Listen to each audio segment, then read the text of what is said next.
कैसा लग रहा है बियन? हाँ, पूछ रहा माँ के। अच्छा लग रहा है। ओ, तुम भी गया है पत्थर का वहाँ में? हाँ, कैसा दिखता है? हाँ, ब्लू। वो तो नदी का कलर है ब्लू।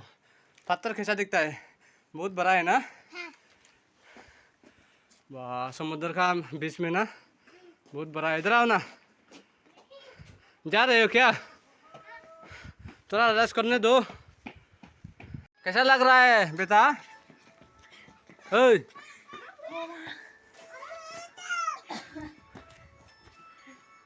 और दो आदमी आ रहा है।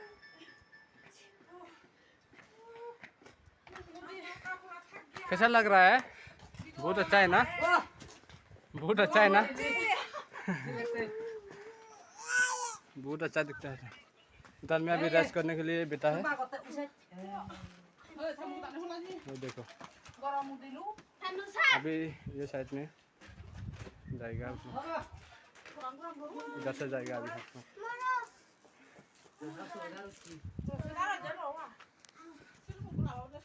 थैंक यू दोस्तों।